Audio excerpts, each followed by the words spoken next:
إلا الله محمد رسول الله لا إله إلا الله محمد رسول الله لا إله إلا الله محمد رسول الله لا إله إلا الله محمد رسول الله. بسم الله الرحمن الرحيم. الحمد لله وحده والصلاة والسلام على من لا نبي بعده أما بعد. قال النبي صلى الله عليه وسلم إياكم والحسد فإن الحسد يأكل الحسنات كما تأكل النار الحطب أو كما قال عليه الصلاة والسلام. بزرگان محترم اور میرے عزیز ساتھیو، اللہ رب العزت کا بڑا احسان و کرم ہوا. اللہ رب العزت نے ہم سب کو دین کی نسبت سے جمع ہونے کی توفیق عطا فرمائی. اللہ ہم سب کے اس مل جل کر بیٹھنے کو قبول فرمائے. ہم سب کا اجتماع جنت میں بھی اسی طرح فرما دے. اور دعا فرمائے اولاً اللہ رب العزت مجھے صحیح کہنے کی توفیق عطا فرمائے، اور جو کچھ کہا جائے اس پر عمل کرنے کا اور اللہ کی رضا کا ذریعہ بنا دے. آج کی مجلس میں مجھے حسد کے متعلق کچھ باتیں قرآن حدیث کی روشنی میں عرض کرنی ہے. انسان اولاً حسد کو سمجھنے سے پہلے اتنی بات سمجھ لے کہ انسان دو چیزوں کا نام ہے. ایک تو جسم باڈی، دوسرا روح. ان دونوں کو مل کر انسان کہا جاتا ہے. یہی وجہ ہے کہ اگر باڈی تو بالکل صحیح سالم ہے، جسم کے اندر سے روح نکل گئی، آنکھیں بھی ہیں، کان بھی ہیں، ہاتھ بھی ہے، زبان بھی ہے، سب بالکل صحیح سالم ہے، لیکن اسے انسان نہیں کہتا، اسے مردہ کہا جاتا ہے، اسے میت کہا جاتا ہے. بے جلدی سے اس کو دفنانے کی فکر کرو، جلدی سے نماز جنازے کی فکر کرو، اپنے گھر سے جلدی سے نکالنے کی فکر کی جاتی ہے، ورنہ یہ سڑ جائے گا، یہ باڈی خراب ہو جائے گی. تو پتہ چلا انسان دو چیزوں کا نام ہے، جسم کا بھی نام ہے، روح کا بھی نام ہے. اسی طریقے سے ایمان اسلام، اس کا ایک ظاہری جسم ہے، ایک باطنی جسم ہے. جس طریقے سے انسان کے اندر کبھی جسم ظاہری جسم کبھی طاقتور ہوتا ہے، کبھی قوت والا ہوتا ہے، کبھی خوبصورت ہوتا ہے، تو کبھی جسم ہے تو وہ کمزور ہوتا ہے، بدصورت ہوتا ہے، لاغر ہوتا ہے، پتلا ہوتا ہے، دبلا ہوتا ہے. ظاہری جسم پہ کبھی صلاحیت اور صفات وارد ہوتی ہے، کبھی اچھے اوصاف ظاہر ہوتے ہیں، کبھی برے اوصاف ظاہر ہوتے ہیں، یہ ظاہری جسم پر. تو اسی طریقے سے ظاہری جسم کے اندر جو روح ہے، جیسے ظاہری جسم طاقتور بھی ہوتا ہے، دبلا بھی ہوتا ہے، صحت بھی ہوتی ہے، بیماری بھی ہوتی ہے، خوبصورت بھی، بدصورت بھی، ایسے روح بھی کا معاملہ بھی ہے. روح بھی طاقتور بھی ہوتی ہے، کمزور بھی ہوتی ہے، خوبصورت بھی ہوتی ہے، بدصورت بھی ہوتی ہے.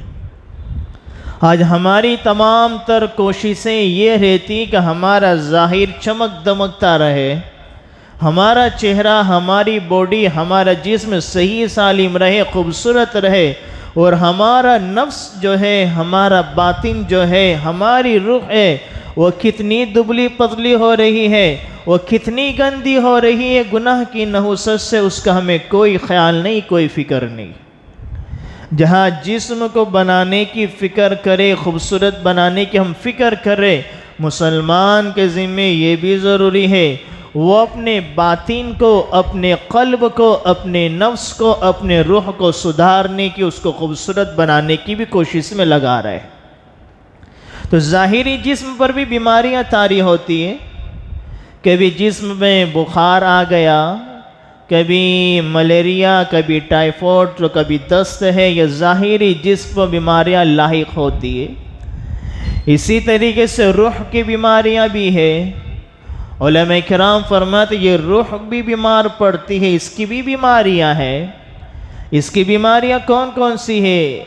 کہ تکبر، یہ بیماری روح کی بیماری، تکبر، کینہ، بغض، حسد، یہ تمام باطنی امراض ہیں جو ہمارے نفس کو، ہماری اندر کی طاقت کو، ہمارے ایمان کو، ہماری روح کو کمزور کرتے ہیں، بیمار کر کے رکھ دیتے ہیں۔ تو یہ باطنی ساری بیماریاں، ان بیماریوں میں سب سے اہم بیماری جس کا مجھے تذکرہ کرنا ہے روح کی بیماری، وہ حسد کی بیماری ہے۔ حسد کہتے کسے ہے؟ کہ حسد کہتے ہیں کہ سامنے والے کی نعمت کو دیکھ کر یہ آرزو کرنا، یہ تمنا کرنا کہ وہ نعمت اس کے پاس سے سلب ہو جائے، اس کے پاس سے چھین جائے، وہ نعمت اس کے پاس سے ختم ہو جائے اور مجھے مل جائے۔ یہ حسد کا ایک درجہ علماء کرام نے بیان فرمایا، وہ نعمت اس کے پاس سے چھین جائے اور مجھے مل جائے۔ حسد کا دوسرا درجہ یہ ہے، آدمی یہ آرزو کرے، یہ تمنا کرے، یہ خواہش کرے، یہ پلاننگ کرے اور یہ محنت اور کوشش کرے کہ سامنے والے کی نعمت جو اس کو ملی ہے، وہ جو عہدہ اس کو ملا ہوا ہے، جو کاروبار میں وہ ترقی کر رہا ہے، جو عزت اس کو ملی ہوئی ہے، جو شہرت سے وہ مالا مال ہوا ہے، وہ اپنے معاشرے میں وہ چیزیں اس کے پاس سے ختم ہو جائے اور وہ چاہے مجھے ملے یا نہ ملے، سامنے والے کے پاس سے وہ چیز ختم ہو جائے۔ یہ حسد کے دو درجے، پہلا درجہ ہے کہ سامنے والے کے پاس ختم ہو کر مجھے مل جائے، دوسرا یہ ہے کہ سامنے والے کے پاس ختم ہو جائے چاہے مجھے ملے یا نہ ملے۔ آج معاشرے پر نظر دوڑائی جائے، بڑا چھوٹا، مرد عورت، نمازی غیر نمازی، حاجی غیر حاجی، ایک بڑا مجمع حسد کی آگ میں جلتا ہوا نظر آتا ہے۔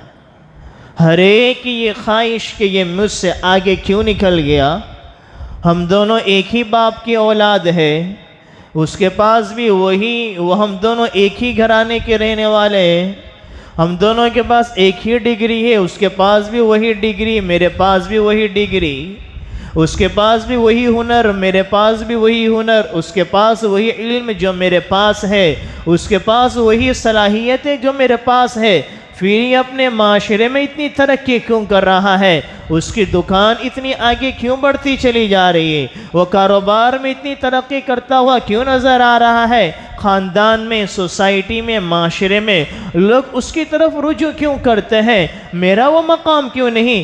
پورا ایک بڑا مجمع حسد کی آگ میں جلتا ہوا نظر آ رہا ہے۔ علماء کرام فرماتے حسد کرنے والا اللہ تعالیٰ کی ذات پر اعتراض کرنے والا ہے۔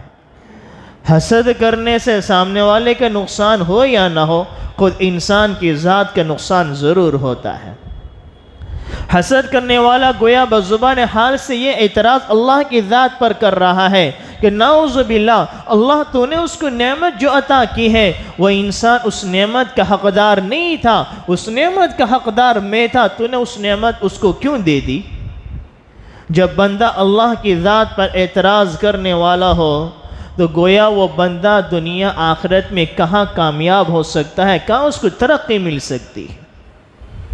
علامہ ابن سیرین رحمۃ اللہ علیہ خواب کی تعبیر کے بہت بڑے امام سمجھے جاتے ہیں۔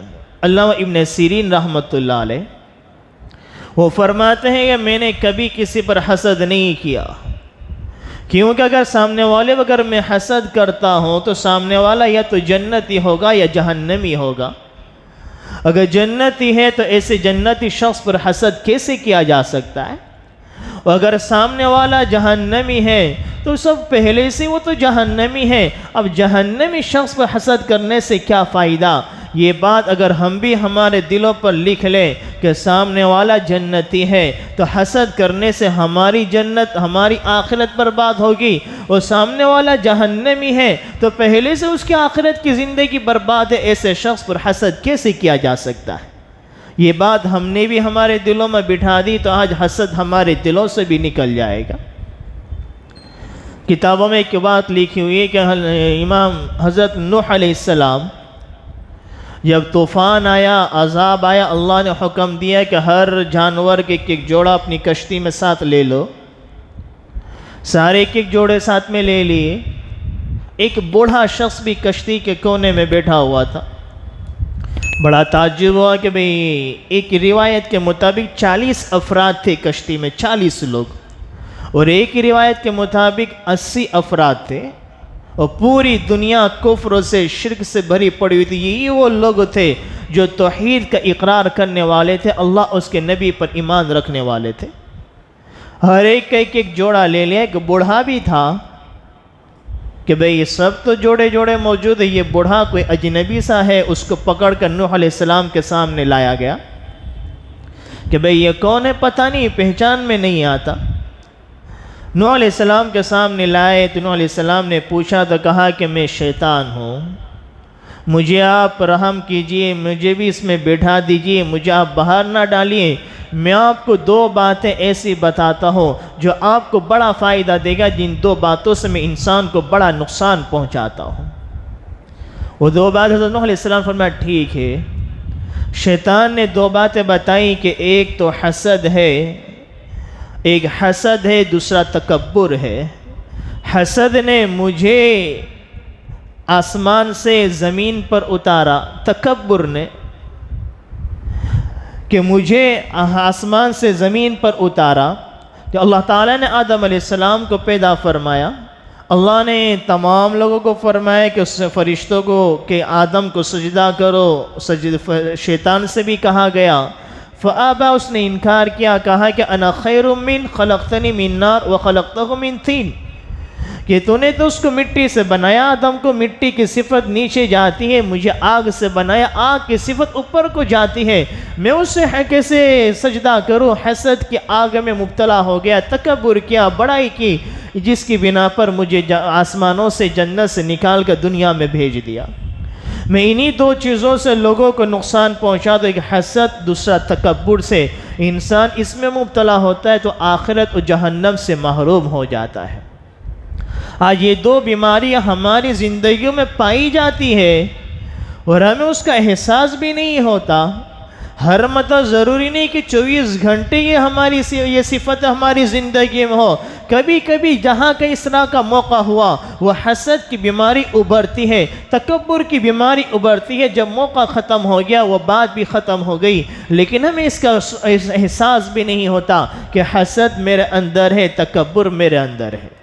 ہم ہر ایک کسی کے سامنے جھکنے کی کوشش نہیں کرتے کہ سامنے والے نے مجھے گالی دے دی، سامنے والے میرے ساتھ یہ برتاؤ کیا، میں اس کو چھوڑنے والا نہیں، حتیٰ کہ سامنے والے کی جان لینے تک آدمی تیار ہو جاتا ہے.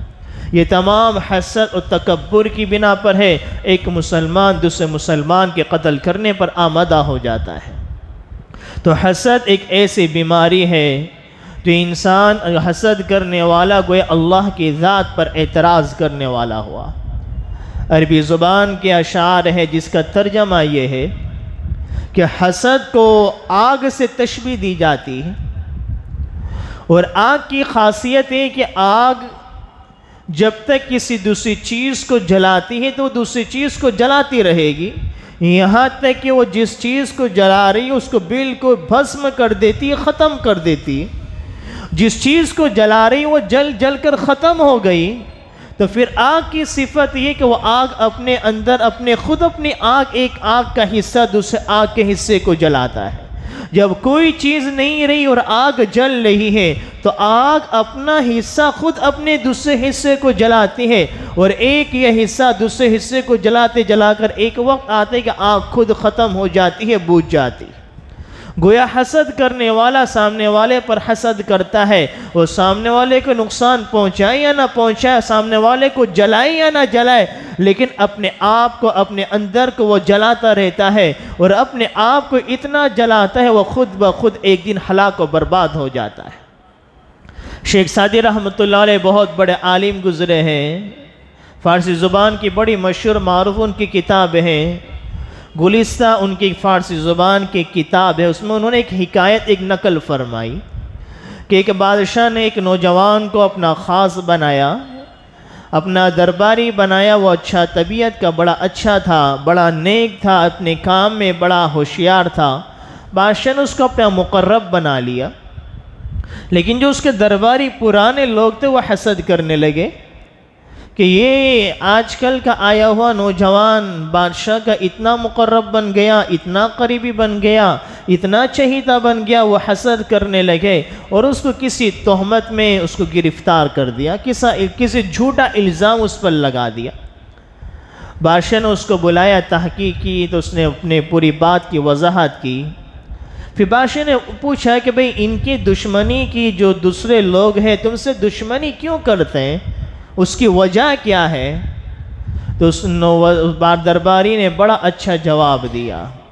وہ اس نے کہا کہ بادشاہ سلامت، میں نے تمام لوگوں کو راضی کر لیا، میں نے اپنے اعمال سے، اپنے کردار سے، اپنے اخلاق حسنہ سے، اپنی عادات سے میں تمام لوگوں کو راضی کر لیا، مگر حسودارا چیکنم، مگر حسد کرنے والوں کا میں کیا کروں؟ وہ کبھی مجھ سے راضی ہونے والے نہیں ہیں، وہ مجھ سے حسد کی آگ میں مبتلا ہے، وہ کبھی مجھ سے راضی نہیں ہوں گے۔ ہاں، کب مجھ سے راضی ہوں گے؟ جو نعمت میرے پاس ہے، جو مرتبہ آپ کے پاس ہے، وہ آپ کا مرتبہ ختم ہو جائے، میرا مرتبہ ختم ہو جائے، تب جا کے یہ مجھ سے راضی ہوں گے۔ پھر فرمایا اے حاسد تم مر جا، مرد۔ وہ اشعار میں فرماتے ہیں شیخ سعدی کہ اے حاسد تو ایسی بیماری مبتلا ہے، ایسی بیماری ہے یہ حسد کہ تم مر جا، کیونکہ موت کے علاوہ اس سے تو چھٹکارا نہیں پا سکتا۔ تو حسد ایک ایسی بیماری ہے کہ انسان سامنے والوں پر یہ اعتراض کرتا ہے کہ اللہ نے اس کو یہ نعمت کیوں عطا فرما دی، وہ نعمت سامنے والے سے ختم ہو جائے۔ علماء کرام فرماتے ہیں حسد کے مقابلے میں ایک لفظ ہے جس کو غیبتہ کہتے ہیں، اردو میں اس کو رش کہتے ہیں، عربی زبان میں اس کو غیبتہ کہا جاتا ہے۔ وہ تو جائز ہے۔ غیبتہ کا مطلب یہ ہے کہ انسان نے کسی کی کوئی نعمت کو دیکھا کہ سامنے والے کے پاس اتنا اچھا مکان ہے، گاڑی ہے، بنگلہ ہے، کوئی اور نعمت ہے، علم ہے، تقوی ہے، کچھ اور بھی دنیا یا دین کی نعمت اس کے پاس موجود ہے۔ ہم نے سامنے والے کی کسی کی نعمت کو دیکھا، ہم اللہ تعالیٰ سے دعا کریں اللہ اس کی نعمتوں میں برکت عطا فرما اور وہ نعمت مجھے بھی عطا فرما دے، دل میں یہ خواہش آرزو پیدا ہو جائے، سامنے والے کو نقصان پہنچانا مقصود نہ ہو، اس کی نعمت کے زوال کی آرزو نہ ہو، اس کے حق میں دعائیں بھی کرے اور اپنے لیے اس نعمت کی ہم آرزو تمنا بھی کرے، دعائیں بھی کرے، اس کا نام غیبتہ ہے۔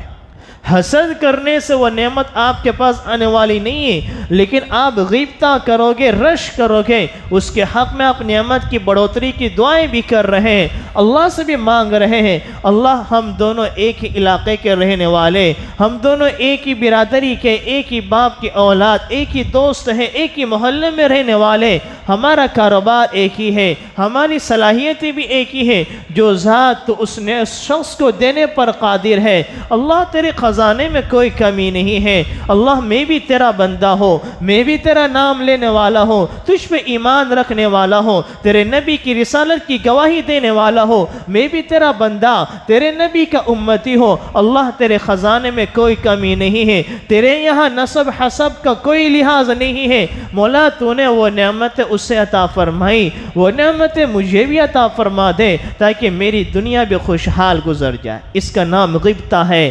غیبتہ کرنے سے اللہ تمہیں وہ نعمت عطا فرما دے، ممکن ہے اللہ تمہیں عطا فرما دے، ضروری نہیں، کیونکہ وہ خالق ہے، وہ مالک ہے، وہ رب ہے، وہ جانتا ہے انسان کی صلاحیتوں کو، اس کی خصلتوں کو جانتا ہے۔ جیسے ایک ماں ہوتی ہے، ایک باپ ہوتا ہے، اپنے بچے کی عادات کو خوب جانتے ہیں کہ گھر میں گاڑی موجود ہے، بچہ 13 سال کا ہے، 14 سال کا ہے، گاڑی چلاتا ہے، اچھی طریقے سے چلاتا ہے، لیکن باپ کو پتہ ہے اگر آج اتوار ہے، سنڈے کو اس کو میں لے کر چاوی دے دی، وہ ڈمس لے کر جائے گا، تیزی سے چلائے گا، ہو سکتا ہے یہ چلائے گا تیزی سے ایکسیڈنٹ ہو سکتا ہے، وہ ضد بھی کرتا ہے، پھر بھی وہ باپ کو دینے میں اعتراض نہیں، نہ پیٹرول کی کمی ہے، نہ پیسے کی کمی ہے، وہ اس خوف سے کہ اگر میں نے اس کو دے دیا تو پورا دن رکھڑے گا اور دوستوں کے ساتھ ٹیبل سیٹ گھومے گا اور ممکن ہے کہ ایکسیڈنٹ کر آ جائے اور خود کی ذات کو نقصان پہنچا دے، اس لیے وہ ضد بھی کرتا ہے، روتا بھی ہے، پھر بھی باپ اس کو چاوی نہیں دیتا۔ وہ اس لیے نہیں دے رہا کہ پیٹرول کی کمی ہے، گاڑی کی کمی ہے، پیسے کی کمی نہیں، اس کی ذات کو دیکھ کر، اس کی خصلت کو دیکھ کر کہ وہ دھیری گاڑی نہیں چلائے گا، مجھے پتا ہے، پھر بھی نہیں دیتا۔ کبھی بندہ پوری زندگی اللہ سے مانگتا رہتا ہے، اللہ وہ نعمت مجھے دے دے، وہ نعمت مجھے دے دے، وہ نعمت مجھے دے دے۔ اللہ کو پتا ہے اگر میں نے اس کو مال دے دیا، اگر میں نے اس کو مالدار بنا دیا، یہ اپنی دنیا تو بنائے گا، اپنی آخرت مال کے چکر میں آخرت کو برباد کر دے گا۔ اس لیے ایک کہاوت مشہور ہے کہ اللہ گنجے کو ناخن نہیں دیتے ہیں۔ بڑا معنی خیز یہ کہاوت ہے، اللہ گنجے کو ناخن نہیں دیتے ہیں۔ اس میں حکمت وہی ہے کہ اگر دیں گے تو اپنی ذات کو، اپنے سر کو نقصان پہنچا سکتا ہے۔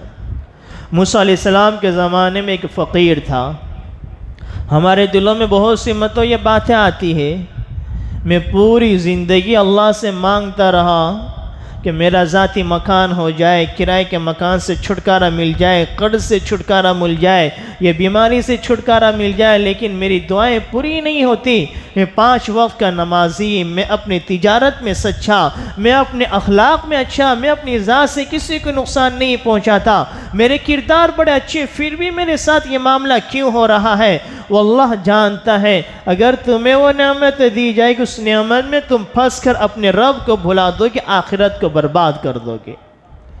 ایک حدیث پاک میں ہمارے نبی نے فرمایا، کبھی اللہ تعالیٰ نے اپنے بندے کے لیے جنت میں بہت عالی شان مقام کو طے کیا ہوتا ہے، بہت اعلیٰ مقام، بڑا محل اللہ نے اپنے بندے کے لیے تیار کیا ہوتا ہے کہ مجھے فلاں بندے کو جنت کے اس مقام کو عطا کرنا ہے۔ وہ بندہ نماز پڑھتا ہے، روزے رکھتا ہے، قرآن کی تلاوت کرتا ہے، اپنے اعتبار سے وہ خدمت کرتا ہے، وہ عبادتیں بھی کرتا ہے، پھر بھی جنت کے اس اعلیٰ مقام کا وہ مستحق نہیں ہوتا، کیونکہ بہت اونچا وہ مقام ہوتا ہے۔ پھر اللہ اس کو کسی بیماری میں مبتلا فرما دیتا ہے، کسی قرض میں مبتلا فرما دیتا ہے۔ خوب دھوم دھام کاروبار چل رہا تھا، سب ختم ہو کے قرض میں چلا گیا، ذاتی مکان کے مقابلے میں کرائے کے مکان میں چلا گیا، کسی تکلیف میں اپنی ذاتی کسی کا لڑکے کا انتقال ہو گیا، جوان لڑکے کا انتقال ہو گیا، کسی کی بیوی کا انتقال ہو گیا، اللہ اس کو تکلیف میں، مصیبت میں، پریشانی مبتلا فرماتے ہیں، اس نعمت کو اس سے چھین لیتے ہیں۔ پھر وہ بندہ اس نعمت پر اپنی زبان سے کہتا ہے، انا للہ و انا الیہ راجعون، اللہ دینے والا بھی تو ہے، لینے والا بھی تو ہے، تو نے ہی دیا تھا، تو نے ہی لے لیا، اور ایک دن میں بھی تیرے ہی پاس آنے والا ہوں۔ دل سے اللہ کے فیصلے پر راضی ہوتا ہے، زبان سے یہ دعا پڑھتا ہے، اللہ اس کو اس اعلیٰ مقام، جنت کے اس مقام کا مستحق بنا دیتا ہے۔ تو ہماری سوچ بڑی محدود سی ہے، ہم کسی چیز کو اچھا سمجھتے ہیں، ہو سکتا ہے ہمارے لیے بہتر نہ ہو۔ عسیٰ ان تکرہوا شیئا وہو خیر لکم وعسیٰ ان تحبوا شیئا وہو شر لکم۔ انسان بس اوقات کسی چیز کو اچھا سمجھتا ہے لیکن وہ اس کے لیے بری ہوتی ہے، وہ کسی کو برا سمجھتا ہے اس کے حق میں وہ بہتر ہوتی ہے۔ تو انسان یہ پوری دنیا، پوری زندگی کبھی کسی چیز کی نعمت کی دعائیں کرتا ہے، یہ نعمت مجھے مل جائے، مجھے مل جائے، یہ نعمت مجھے ملے، یہ اس کو نہیں ملتی ہے، اس کے حق میں وہی بہتر ہوتا ہے۔ تو اس پر میں ایک واقعہ سنا رہا تھا، جو نعمت ہمارے پاس ہے اسی نعمت کو قدردانی کرنی چاہیے۔ حضرت موسیٰ علیہ السلام کے زمانے میں ایک فقیر تھا، ایک غریب تھا، حتیٰ کہ کپڑے تک پہننے کے نہیں تھے، بڑا غربت میں، فقر فاقے میں زندگی گزار رہا تھا۔ ایک مرتبہ موسیٰ علیہ السلام اس کے پاس سے گزرے، وہ فقیر کہنے لگا کہ موسیٰ علیہ السلام تو اللہ تعالیٰ سے ہم کلام ہوتے ہو، اللہ تعالیٰ سے بات چیت کرتے ہو، اللہ سے بات چیت ہو تو میرے لیے دعا کرنا، میرے سوال اللہ کے سامنے رکھ دینا، میری حاجت اللہ کے سامنے رکھ دینا، اور میری ایک درخواست ہے کہ پوری زندگی موت تک جتنا رزق مجھے ملنے والا ہے وہ مجھے ایک ہی دن میں مل جائے، تاکہ کچھ دن تو اچھے سے گزر جائے۔ موسیٰ علیہ السلام، اللہ تعالیٰ سے ہم کلام ہوئے کوہ طور پر، اس فقیر کی بات کو رکھ دیا، اللہ نے اس کو روزی عطا فرما دی، اس کو کپڑا بھی دے دیا، مال بھی دے دیا، دولت بھی دے دی۔ کچھ دنوں کے بعد موسیٰ علیہ السلام ایک جگہ سے گزر رہے، لوگوں کی بھیڑ کو دیکھا کہ ایک شخص کو مار رہے ہیں، پیٹ رہے ہیں. پوچھا کہ بھئی کیا بات ہے؟ تو کہا کہ یہ شخص ہے جس نے شراب پی اور شراب پی کر اس نے دوسرے لوگوں پر ظلم کیا. یہ وہی فقیر شخص تھا. جب تک پیسہ نہیں تھا نشے کی لت نہیں تھی. جب پیسہ آ گیا اب تو مالدار آ گیا، اب تو شراب بھی ہمارے لیے نچلی ہو گئی، اب تو ڈرگس ہماری اولادیں کرے گی. ہمارے پاس مال زیادہ ہے نا، اب تو ڈرگس کی ہماری اولادیں عادی ہوتی جا رہی ہے. یہ ہمارے علاقے کی بات کر رہا ہوں، کسی امریکہ لنڈنوں کی بات نہیں، سنگرام پورے کے نوجوانوں کی بات. ہماری اولادیں ڈرگس کی عادی ہوتی جا رہی، کثرت سے ڈرگس کی عادی بنتی جا رہی ہے. ماں باپ بڑی مطمئن ہے کہ میرا بیٹا بڑا نیک ہے، کبھی کوئی زنا نہیں کرے گا، کبھی وہ ڈرگس نہیں کرے گا. کیوں نہیں کرے گا؟ جب رات میں 12 بجے 1 بجے تک وہ رات میں چوراہوں پر بیٹھا ہوا ہے، باہر زندگی گزار رہا ہے، اور سیٹرڈے نائٹ پر پوری رات جب ہمارا گھر کا نوجوان باہر ہے، صبح 5 بجے 6 بجے گھر میں آ رہا ہے، وہ کیا اس دور کا وہ کتب ہے، اس دور کا ابدال ہے. وہ کوئی اللہ کا اتنا متقی پرہیزگار ہے کہ وہ رات بھر اپنے گھر سے باہر رہے اور کوئی زنا نہ کرے، کوئی شراب نوشی نہ کرے. اگر ایسا نوجوان کوئی ہے جو پوری رات باہر گزار رہا ہے، نشے سے دور ہے، عیاشی سے دور ہے، حسد سے دور ہے، نشے والی چیزوں سے دور ہے، تو میں یہ کہوں گا اس دور کا قطب اور ابدال ہے. یہ شیطان نے بڑا ہمارے دل و دماغ میں یہ دماغوں کو بٹھا دیا ہے. اولادیں پوری رات باہر ہو رہی، اپنی اولادوں کو ہم برباد کر رہے ہیں. اپنے گھر کے نظاموں کو بدلا جائے. اللہ نے جو نعمتیں دی ہے اس نعمتوں کی قدردانی کی جائے. اولادیں بھی اللہ کی نعمت ہے، مال بھی اللہ کی نعمت ہے. زندگیوں کا نظاموں کو بدلا جائے، اپنی اولاد کی طرف نظر دوڑائی جائے اور اپنی زندگی کے نظام کو ایسا بنایا جائے کہ ہم بھی اللہ کے احکام کے مطابق زندگی گزارنے والے بنے، ہماری اولادیں بھی آخرت کے مطابق زندگی گزارنے والی بنے. میں حسد کے بارے میں بتایا کہ حسد سے بچنے کا علاج کیا ہے، حسد کسے کہتے ہیں وہ بات میں نے بتائی. اور حسد سے بچنے کی اگر یہ بیماری ہماری زندگی میں ہے تو کس طریقے سے ان حسد کی بیماری سے ہم بچ سکتے ہیں. علماء کرام فرماتے ہیں کہ پہلا سبب حسد کی بیماری سے بچنے کا یہ ہے ہم کثرت سے اللہ تعالیٰ کے سامنے دعائیں کریں. جو قرآن حدیث میں دعائیں منقول ہے یا اپنی زبان میں اللہ تعالیٰ سے دعا فرمائے. اللہ نے تو قرآن کریم ہمیں سکھایا قل اعوذ برب الفلق من شر ما خلق ومن شر غاسق اذا وقب ومن شر النفاثات في العقد ومن شر حاسد اذا حسد. اللہ تو فرما رہے مجھ سے مانگو، اے اللہ میں حسد کرنے والوں کی حسد سے تیری پناہ چاہتا ہوں. اللہ سے مانگا جائے. حاسدین کے حسد سے پناہ بھی مانگنا ہے، خود اپنے لیے بھی دعا کرنا ہے. اللہ میرے دل کو، میرے باطن کو، میرے نفس کو ایسا پاک اور صاف ستھرا کر دے کہ میں کسی کے لیے حسد کرنے والا نہ ہو. اور دوسرا علاج یہ ہے ہم اپنی نعمت پر نظر ڈورائیں، ہم کسی اور کی نعمتوں پر نظر ڈالنے والی نہ بنے. اگر ہماری نظریں کسی اور کی نعمتوں پر ہوگی تو اپنی نعمتوں کو انسان ہلکا معمولی سمجھے گا اور دوسرے کی نعمتوں کو بڑا سمجھے گا، جس کی بنا پر حسد میں مبتلا ہوگا. تو ہماری نظریں دوسروں پر نہ ہو، ہماری نظریں اپنی ذات پر ہو، اپنی نعمتوں پر ہو، تب انسان حسد کی بیماری سے اپنے آپ کو چھٹکارا پا سکتا ہے. اللہ تعالی ہم سب کو جو کچھ کہا گیا اس پر عمل کرنے کی توفیق عطا فرمائے. آمین. وما علینا الا البلاغ.